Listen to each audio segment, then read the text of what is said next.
दीवारें। बरसात होती है तो पानी टपकता है, सर्दियों में ठंड लगती है और गर्मियों में शदीद गर्मी का सामना। यूं तो चारदीवारी के ऊपर पड़े इस टीन शेड को घर कहा जाता है, लेकिन घर जैसा इसमें कुछ नजर नहीं आता। हाँ, सर छुपाने के लिए जरूर ये एक ठिकाना है। आप सोच रहे होंगे ये किसका घर है, तो इसके मालिक से मिलिए। ये है राम खिलाड़ी, जो मरकजी सरकार के अहम मंसूबों में से एक मदरसा मॉडर्नाइजेशन के तहत काम करने वाले टीचर हैं। सुबह से लेकर शाम तक बच्चों को मदरसे में तालीम देते हैं, लेकिन 2017 के बाद से तनख्वाह के नाम पर मरकजी हुकूमत से 1 रुपए भी नहीं मिला। और आज हालात ये हो गए हैं कि न सर पर छत मजबूत बची है, न ही खाने का सही से इंतजाम हो पाता। राम खिलाड़ी MA BEd है और इस उम्मीद के साथ मदरसा मॉडर्नाइजेशन स्कीम के तहत जुड़े थे कि परमानेंट नौकरी होगी और हुकूमत तनख्वाह देगी तो जिंदगी का गुजारा बेहतर तरीके से हो सकेगा। लेकिन अफसोस कि इस स्कीम के तहत बच्चों को पढ़ाने वाले मुल्क भर के तकरीबन 50,000 टीचर्स के सामने आज बड़ी परेशानी पैदा हो गई है। हमसे 1-2 नहीं, कई शहरों के असातिज़ा ने राब्ता किया। गाजियाबाद, लखनऊ, बनारस और देवबंद के मदरसा टीचर्स ने अपनी रुदात सुनाई। सर, मेरे को बहुत परेशानी होती है, लेकिन मैं परेशानी किसको बयां करूं? सरकार सुनती नहीं। और हमारे जैसे अध्यापक, मैं आपको बताऊंगा, कोई साइकिल का काम कर रहा है, कोई सब्जी का काम कर रहा है, जो इतने पढ़े लिखे होने के बावजूद अगर हम ऐसा काम करें तो शिक्षा को बेइज्जती सी महसूस होती है और हम शर्मसार हैं। लेकिन सरकार की जो नीतियां हैं वो हमें पसंद बिल्कुल नहीं आई कि सरकार ने जो अध्यापकों के साथ जो ऐसा खेल खेला है वो हमें बिल्कुल रास नहीं आया। लगातार हम लोग यहाँ लखनऊ और दिल्ली को दौड़ रहे हैं, लेकिन 4.5 साल में हम लोगों को केंद्रांश मानदेय भारत सरकार से नहीं मिल पाया है। जब हम शिक्षा मंत्रालय के पास जाते हैं तो कहते हैं कि आपकी स्कीम माइनॉरिटी अफेयर को भेज दिया गया है, आप उनसे मानदेय लीजिए। और जब हम लोग माइनॉरिटी अफेयर जाते हैं तो वो कहते हैं कि हमारे यहाँ भी स्कीम आई है, मैं करंट ईयर से आप लोगों को पैसा दूंगा, पिछला पैसा आप मिनिस्ट्री ऑफ एजुकेशन से लीजिए। मैं मदरसे की शिक्षिका हूँ, मेरा 54 माह का पैसा बाकी है, सरकार नहीं दे रहा है। एक मजदूर की भी मेरी कीमत नहीं है। मैं 15 किलोमीटर पर पढ़ाने जाती हूँ, मेरे छोटे छोटे बच्चे खाने के लिए मर रहे। बताइए मैं कैसे अपना जीवन पालन करूँ? सरकार तरस नहीं खा रही है हम लोगों पर। बताइए कैसे हम अपना जीवन बिताएं और कैसे बच्चों का पेट चलाएं। 2017 से मेरा वो है यहाँ पर अपॉइंटमेंट, 1 भी रुपया नहीं आया, पैसे नहीं आए हैं। और देखो गरीब आदमी है, सैलरी भी इतनी अफोर्ड नहीं होती है, थोड़े बहुत ही पैसे हैं और पता नहीं कैसे कैसे खर्चा चलाते हैं। सैलरी क्यों नहीं आ रही है? आज तक हमें इसका कोई भी किलो नहीं मिल पाता है। जितने भी टीचर हैं हम सारे ही परेशान हैं। शिक्षा की मुख्य धारा से वंचित समाज के बच्चों जिनको हम शिक्षा देने का काम कर रहे हैं, लेकिन आज खुद हमारे बच्चे शिक्षा से वंचित हैं, क्योंकि उत्तर प्रदेश सरकार और भारत सरकार की ये सम्मिलित योजना है मदरसा आधुनिकीकरण योजना, जिसमें हम लोगों का लगभग 53 से 54 महीनों का मानदेय भारत सरकार से बकाया है। आज हमारे परिवार, हमारे माता पिता का भरण पोषण नहीं हो पा रहा है।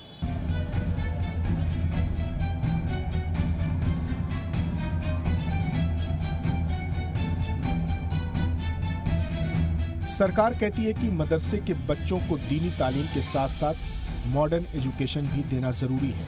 इसी के मद्देनजर मुल्क भर के मदरसा बोर्ड से मंजूर शुदा हजारों मदरसों के करीब 50,000 से ज्यादा टीचर्स को रखा गया था। उत्तर प्रदेश, उत्तराखंड, मध्य प्रदेश और झारखंड समेत मुल्क की 16 रियासतों में ये टीचर अपनी खिदमात अंजाम दे रहे हैं।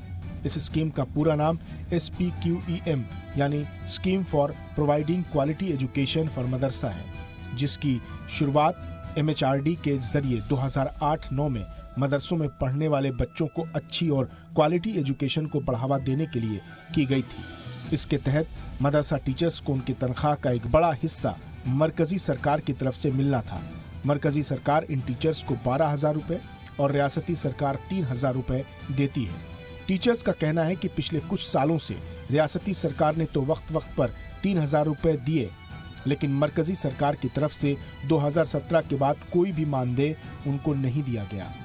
पिछले कई सालों से MHRD इन दिक्कतों को निपटाने में नाकाम रहा, तो अब इस स्कीम को वजारत बराए अक़लियती उमूर में शिफ्ट कर दिया गया है। 53-54 महीने से हम लोगों का मानदेय भुगतान नहीं हो रहा है। हम लोग आज भूखमरी के कगार पर हैं। हमारे बच्चों का भरण पोषण नहीं हो पा रहा है और हमारे बच्चों की पढ़ाई भी सुचारू रूप से पैसे के अभाव में नहीं हो पा रहा है और हम आज बहुत ही बेबस हैं, लाचार हैं। मेरा मानदेय भारत सरकार से 54 महीने का बकाया है और मैं सरकार से गुजारिश करता हूं कि मेरे बकाया मानदेय को तत्काल जारी करें और पारिवारिक दृष्टिकोण से बहुत ही हम लोग तबाह हैं और आर्थिक स्थिति बहुत कमज़ोर हो चुकी है। 54 माह का केंद्रांश हमें अभी तक नहीं दिया गया, जिस वजह से हम बहुत ही तंगहाली और गरीबी की हालत में जी रहे हैं। घर का पालन पोषण किस तरह चल रहा है, ये बहुत ही दयनीय स्थिति में है हमारे साथ इस समय। 5-6 साल से पैसे नहीं आ रहे हैं। मदरसा सेंटर टीचर की तरफ से पढ़ा रहे हैं और हमें आज कॉलेज से भी निकाल दिया गया कि बोला कि फ़ीस जमा करो। फ़ीस जमा नहीं हुई, लेट भी हो गए, तो वही कह रहे कि फ़ीस जब तक जमा नहीं होगी कॉलेज मत आना। और हमारे पापा की सैलरी भी नहीं आ रही, नहीं बुकें हैं हमारे पास और जाने के लिए किराया भी चाहिए, वो भी नहीं। और हम ऐसे पढ़ाई कैसे करेंगे? परेशानियाँ, बच्चों की फीस नहीं जा रही। परसों भी वहाँ उसमें BSc में कराया था बच्ची का एडमिशन, उन्होंने भी निकाल दी बच्ची को। और 6 साल में 1,44,000 रुपये दिया सरकार ने, बचाओ वही ब्याज वाला ले दें। और ये जो होम गार्ड है, ये जो 8वीं पास है, इन्हें 22,000 रुपये सैलरी दे रही सरकार और हमारा ये 12,000 रुपये मान देता। 6 साल से ये भी नहीं आया।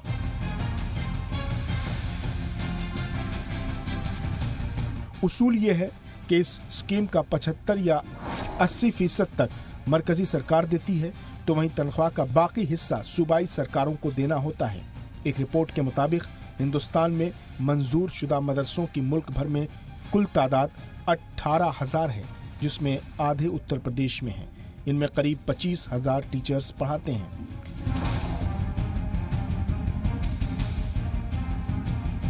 परेशानियों से गुजर रहे इन टीचर्स की कहीं कोई सुनवाई नहीं हो रही और हालात ये हैं कि कई लोगों ने खुदकुशी तक का कदम उठाया है, तो कई जहनी बीमारियों का शिकार हो गए हैं।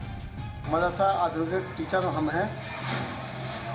क्या समस्याएं आ रही हैं आपके यहाँ? समस्या सर ये है कि 5 साल से हम लोग को सैलरी नहीं मिली है और सरकार कितनी बार हम लोगों ने जो लेटर जो भेजा गया, फिर उसके लिए कोई कार्रवाई नहीं हो रही है। सरकार से अनुरोध हम यही करेंगे, जितने भी आधुनिक टीचर हैं मदरसों में, सारे टीचरों को जो उनका मानदेय बाकी है 4.5 साल का, उनको दिया जाए। अरे एक साथ नहीं, थोड़ा थोड़ा करके दिए, ताकि हम लोग का भी जीवन यापन उससे गुजारा हो सके। हम लोगों को जो भी हम लोगों से जो जितना कहा गया है वो मिल नहीं पा रहा है, जिससे हमें हमारे घरों में बहुत दिक्कत हो रही है। हमारा भी कुछ खर्च है, आने जाने का भी दिक्कत है। हम लोग यहाँ पर आ रहे हैं, आधुनिक शिक्षक है, इसलिए आधुनिक सब्जेक्ट्स को पढ़ाते हैं, इंग्लिश पढ़ाते हैं, साइंस पढ़ाते हैं, सब कुछ पढ़ाते हैं। इसके जो हम लोग मेहनत कर रहे हैं उसका हम लोगों को, इसका मेहनत का हम लोगों को मिलना चाहिए। सर देखो, हमें लगभग 4 साल हो गए, 2017 के करीब हमें वेतन नहीं मिल रहा, पैसे नहीं मिल रहे, तो परेशानी तो हो गई। 3-4 हज़ार में क्या गुजारा हो रहा है? 3-4 हज़ार स्कूल से मिल रहे हैं, है ना। जो सैलरी आती है वो हर महीने हमें ज़रूरत है, हर महीने आती ही नहीं है। 4 साल हो गए, तो परेशानी है। 3-4 हज़ार में से अच्छा हम कोई और काम कर लें अपना, जब नहीं मिलेंगी सैलरी टाइम पे। क्या चाहते हैं सरकार, किस तरह से कदम? हम ये चाहते हैं जैसे और स्कूलों को या और जो गवर्नमेंट टीचर है उनको सैलरी मिल रही है, तो हमें भी सैलरी बढ़ा के दी जाए, और बढ़ा के तो छोड़ो, मैं यही सैलरी टाइम पे मिल जाए, यही काफ़ी है। दीनी तालीम के साथ साथ दुनियावी तालीम जरूरी है। सरकार इस बात को मानती है, इसलिए इन टीचर्स को रखा गया था, लेकिन उनके हालात बद से बदतर हो चले हैं।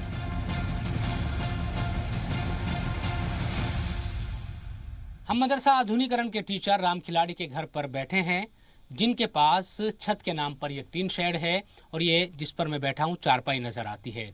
अफसोस होता है एक टीचर की इस तरह की हालत देखकर, जिनसे कई तरह के वादे मरकजी और सूबाई हुकूमतों ने किए, लेकिन उन वादों को आज तक पूरा नहीं किया। टीचर्स को नहीं पता आखिर कब इनको तनख्वाह मिलेगी और कब इनकी जिंदगी ढर्रे पर आ पाएगी।